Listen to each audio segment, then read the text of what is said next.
If you have one of these, and you have one of these, but you don't have one of these, you're missing half the fun of owning a computer. This is a modem, and with it you can turn your computer into a window on the world. How? Well, we'll find out today as we take a look at modems and bulletin boards on this edition of the Computer Chronicles.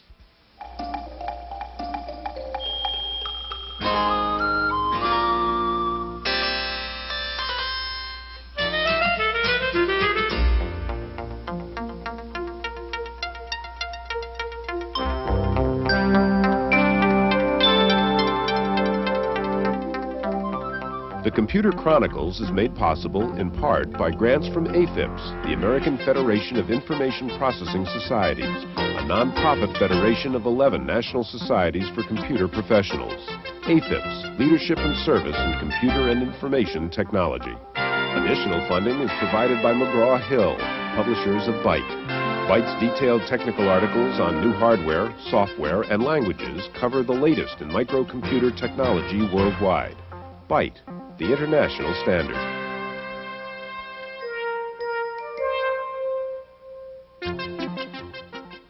Welcome to the Computer Chronicles. I'm Stuart Chaffee. Gary Kildall is off this week, and sitting in for Gary is George Morrow. George, we've been playing around with my computer here, using it as a terminal, and it is amazing these days how much of the world comes to me through this little wire, thanks to something called a modem, which is sitting inside here. Before we get any farther in the show, I want you to explain what a modem is and actually what it does. Well, Stuart, the information in the machine is zeros and ones, which are voltage levels usually. The information that goes over your telephone line is generally tones. And it's an agreement about how to turn voltage levels into tones, while the modem means modulator, demodulator. Modulating means to take those voltage levels, turn them into tones. Demodulating means to do the reverse. And so as long as you agree about these tones and voltage levels, why, it all works. Just can talk to that. That's right. Okay, we're going to find out more about modems and bulletin boards on today's program. We'll meet several bulletin board operators, and we'll get into the legal questions which are now surrounding the whole bulletin board issue. First of all, we'll take a general look at modems and computer communications and see how they are changing the way people do things now. With little fanfare but a lot of ingenuity, a parent support group in San Francisco has found a way to enhance its operation with a computer. Parents Place offers education and support to parents of preschoolers, including supervised care, discussion groups, and professional advice. And now, for fathers and mothers too busy to drop in, they've added a computer bulletin board. Available to anyone with a personal computer, the Parents Place bulletin board is online every evening from 5 p.m. to 9 a.m. It offers up-to-date articles on child rearing and answers questions about typical childhood events, from temper tantrums to toilet training. One of the most popular aspects of the service is its interactive sharing of experience between new and often unsure parents. While the center keeps a telephone helpline open for voice communication, the popularity of the electronic message board is growing steadily. First-time fathers and new mothers can get answers to questions which might be difficult to ask face-to-face, or simply seek reassurance. Most importantly, they can do it from home or work without having to move the family. The Parents Place bulletin board was started with a grant from Apple Computer as a convenience to the center's members. But it's proving to be more than an electronic messenger. It can be a survey taker and a trading post, a teacher and a referral guide. But most of all, it's a quiet place in which to share the common feelings and fears of parenthood.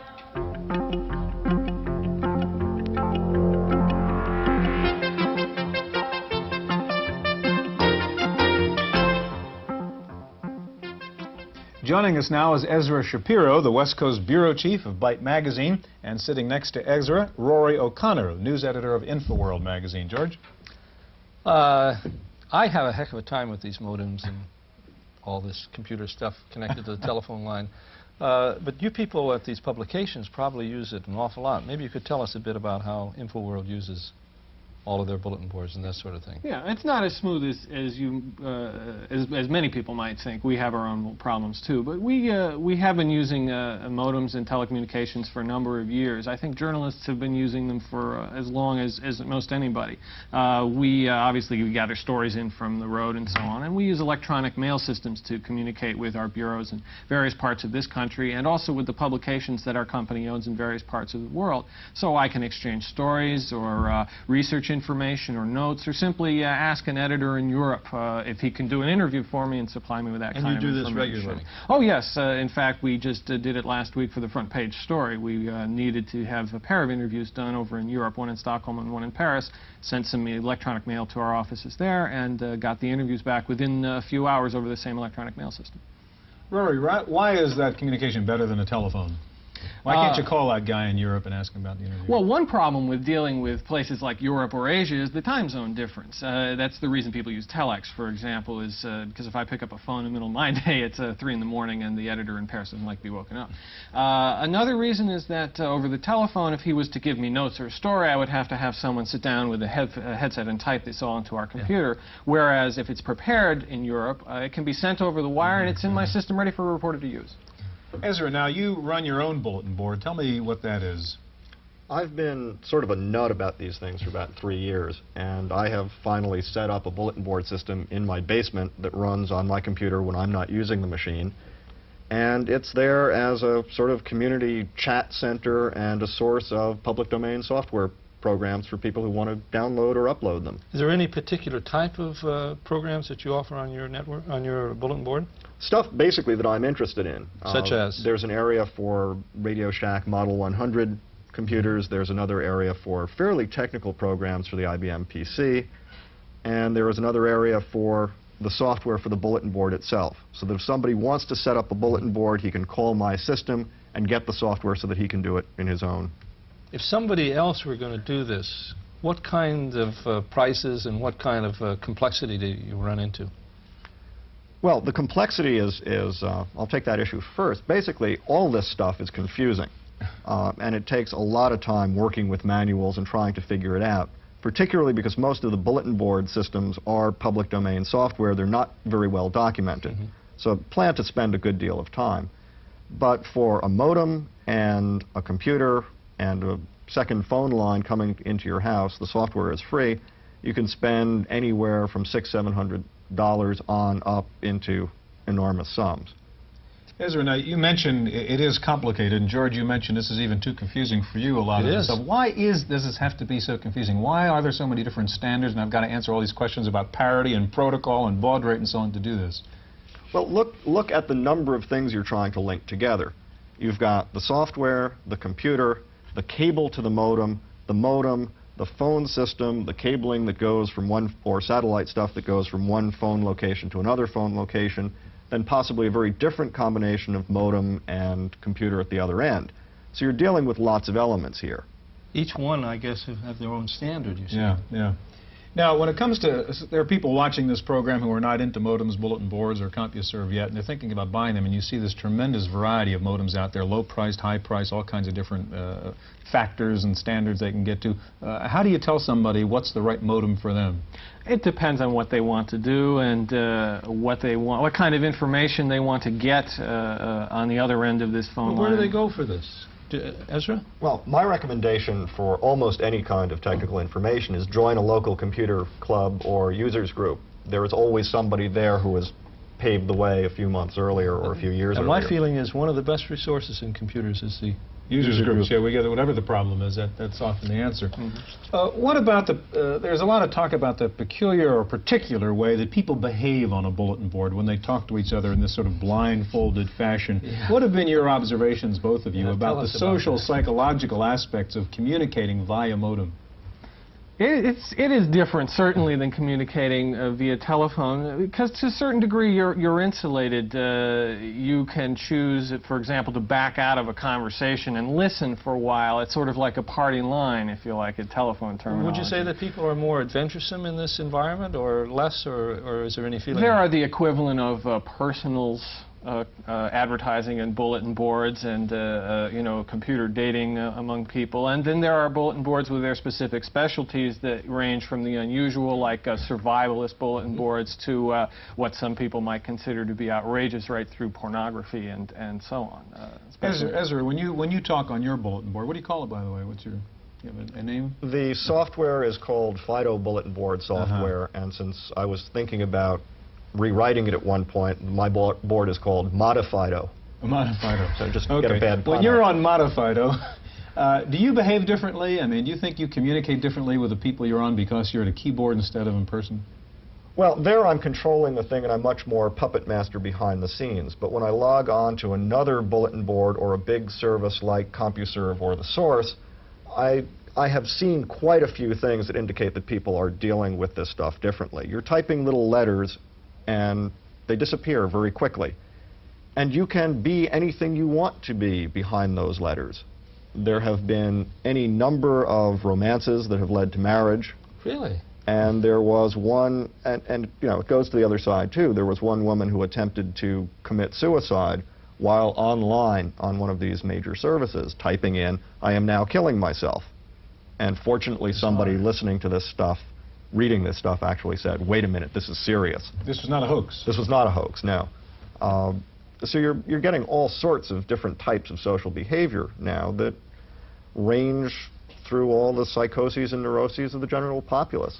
Is this a fad, you think, the bulletin board? Is this CB radio and then it'll die out? Or is this a kind of new permanent way for people to communicate with each other? We reported in a recent issue of a study that was done by a market research firm that said by the end of this decade, a majority of the population, or majority of the American workforce anyway, will have the opportunity to, at least some of the time, use modems and computers to do their work, white-collar work, and work at home, what they call telecommuting. And this does not seem that it's going to die out, but it's going to gradually increase in popularity. The complexities have to be addressed first. How could we possibly expect more computers in homes than typewriters?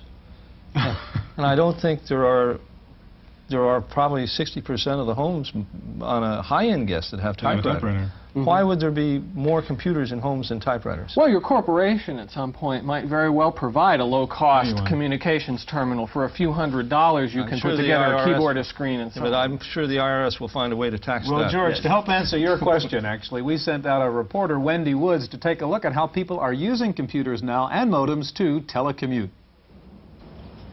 Steve Renton goes to work every day like thousands of other San Franciscans, but unlike thousands of others, Steve doesn't have to fight the traffic to get there.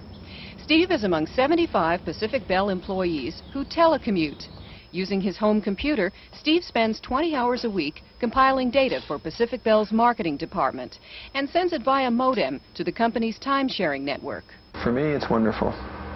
It improves my productivity.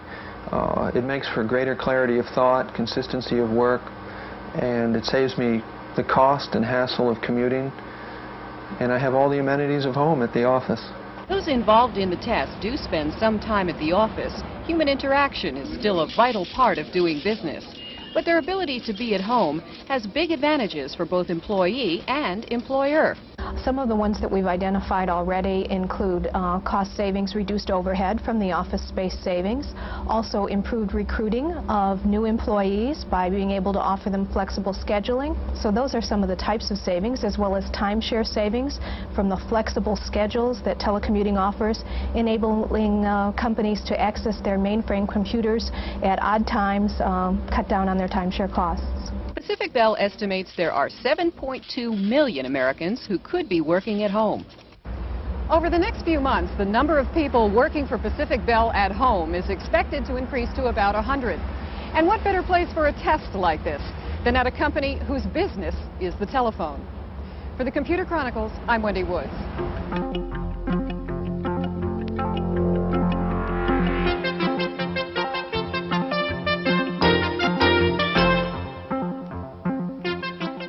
Joining us now is Matthew McClure. He's the sysop of a bulletin board system here in the San Francisco Bay Area called The Well.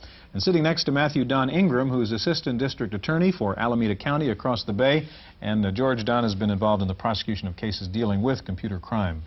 You know, these modems are awfully hard to use. Maybe one of the advantages that I get out of it is perhaps access to a new kind of communicating tool. Is that something that the well offers? Yeah, it does. The idea is that anyone with a personal computer and a modem can dial into the well and have access to hundreds of other people with their knowledge and their information who are also talking to the well with their computer. But why would I use something like that rather than a telephone? What are the advantages that I have not... Well, one of the things that teleconferencing does is when you post a notice on a bulletin board or in a teleconference, you are reaching 100 or 200 people within the space of, say, 24 hours. I see. And if you were to try to find someone who knew the answer to your question, it might take you 10 or 20 phone calls. If you put a question up onto a network, you'll get an answer back within 24 hours most of the Obviously time. more efficient. Yeah. What kind of things do you have here on the well? I mean, I see Well, things in the real world and things in computers. Right. We've got most of the user groups are represented on the well, so that if you have a technical question about a computer, you can put your question up and someone will answer it. We have public domain software for computers. But the more interesting stuff in teleconferencing, I think, is in the real world. We have a spirituality conference, a legal conference. I see something over here, the pub. Yeah, the corner pub. That's where I knew you'd find the pub eventually. Yeah? People go here to relax. I see. Where's the lubrication? That's provided by the users. I see. It's in the disk drive, George. Right. When we leave the pub, we have a message that asks people to please drive carefully. Well, let's change that to please type carefully. Yeah, right. It's you more need suitable, to. wouldn't you? So what goes on in the pub? This is really like a computer pub. Yeah, here's meeting at the bar, where there have been 149 responses so far. And does this mean 149 people, or perhaps somebody... No, in this case, there are several people who have... we get into some repartee in the pub, and people going back and forth. What is some of the repartee? I'm not sure you want to repeat it here. We got Don here, remember that? Oh, that's right. Assistant DA here. That's right. Well, let's skip that then. We have a telecommunications conference that's kind of interesting, since we're talking about modems and telecom. And one of the items in there is, when I was told I was going to be on this show, we said we were going to be talking about some of the legal issues, and one of the questions that I was interested in was, what was the text of the Computer Pornography and Child Exploitation Act of 1985. So I went to the well, where some users had downloaded it and typed it in, the full text of the... So one person does a little work here, and a lot of people have the potential benefit of it. That's the idea, yeah. Okay, Don, let's get you into this. Now that we're talking about this legal issue, which Matthew brought up, and he mentioned legislation pending in Washington right now. I know there's legislation also here in California. How does the law currently view a bulletin board? Is it like a newspaper with First Amendment rights, or is it like a utility subject to government regulation? That's an interesting question, because the legislatures, obviously here and nationally, are dealing bulletin boards, holding them to some sort of a standard of responsibility in what they carry on. Now, the problem in implementing those laws in a court is going to be what is the extent to which the First Amendment protections are going to apply to this kind of immediate online electronic communication. There's a real problem here. This is an ongoing conversation. It can be taking place over a long period of time. Who is responsible for what any particular person says? If they run your credit card number, yours personally, that's not the kind of thing any newspaper would run. They wouldn't stay in business. You could sue them. But you can run it here. It's been done. It causes harm. But we're talking now, criminal liability, right? I mean, suppose I published a newsletter with people's credit card numbers. I mean, I have the right to publish the newspaper, don't I, in terms of my criminal liability? I think you'd better be subject to a prior restraining order. You certainly could be sued later by the people who were the victims of it. This one, particularly, is in regard to child pornography and child abuse. We have boards here that are designed for people who are interested, if indeed obsessed with the idea of committing sexual attacks on children, and this is a way they communicate. All the benefits of anonymity, of being able to go online and the rest of it, which don't exist with paper, do exist on this board, and it creates some incredible legal situations. There's no way to tell. If a call comes in, Matthew, onto the well, is there any way to tell where that call has come from? Not really. I see. Anyone can sign up, and they can have any kind of predilection. This is the problem. Yeah. If you print somebody's credit card number, we can find you. But if that happens well, on as Don points out, it's certainly a harder problem. Matthew, as a CISOP, you're a guy who might be on the line under some of this legislation. What kind of control do you have, and do you think you ought to have, over what people put on your bulletin board? Well, it's a two-edged sword. There's control on the one hand, and there's privacy on the other. And my stance, and that of most of the BBS operators that I know, is to err on the side of privacy. that if someone, especially in private mail, we regard that as inviolate, and no government or anyone else has any business in getting in there on what people had done privately on the well. If I were to be responsible for every word or every character that anyone put up on the well, it would be a very burdensome task, and I wouldn't be very likely to go out and do a bulletin board service. That's what we mean by... If somebody put up a credit card number, is it practical for you to edit that in real time so that it doesn't show up? No. It would be impossible for me to know that it had happened. We have a multi-user system where there are as many as 30 people on at once, and if one of them is typing something, I have no way of knowing. This is a real problem. Yeah, now, Don, Matthew says he would err on the side of privacy. Is that a mistake? I think it probably is the right way to go if we're going to make a legal issue out of it. Certainly the last thing any legislator wants is to destroy a thing of the potential for our national communication, for people to get together and rap, for people to talk, that this affords. There are going to be snakes in Eden. There always are. Yeah. I'd hope a systems operator would not be chilled, but would not encourage it. Every board we've had to take so far, and we've taken several, has encouraged people. Let me know how to hack the school. Let me know how to hack NORAD. Everybody got good numbers so we can rip off the telephone company.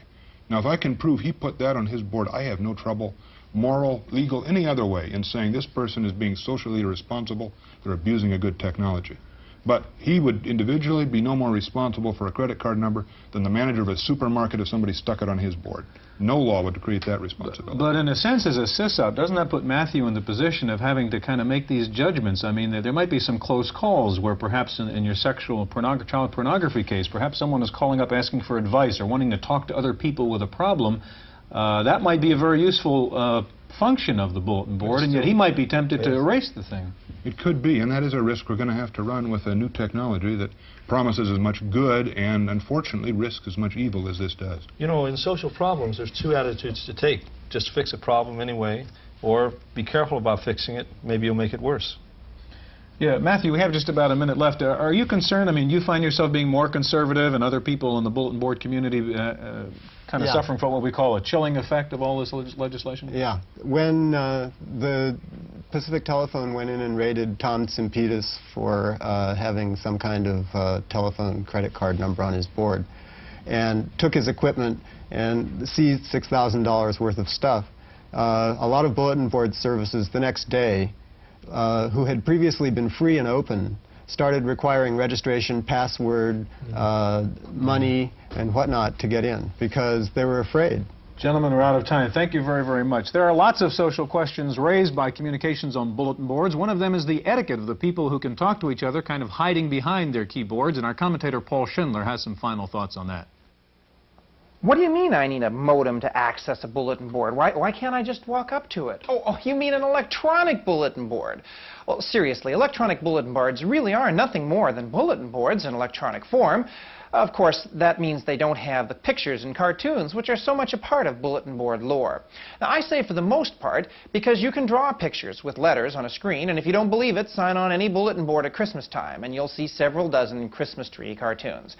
Again, like so much else in the world of computing, electronic bulletin boards are bulletin boards taken to the nth degree. They're bigger, wider, and faster than any mere physical bulletin board. They amount, in fact, to a new form of communication. Participating in an electronic bulletin board is a unique experience. It isn't like talking to someone in person or talking to them on the phone. I know I belong to a half-dozen bulletin boards, most of which I check every day. Bulletin boards are still primitive. Not technically, but socially. If you're looking for a big opportunity, why not try to be the Emily Post or Miss Manners of bulletin boards? They've yet to develop real etiquette, and some of them really need it. That's my opinion. I'm Paul Schindler.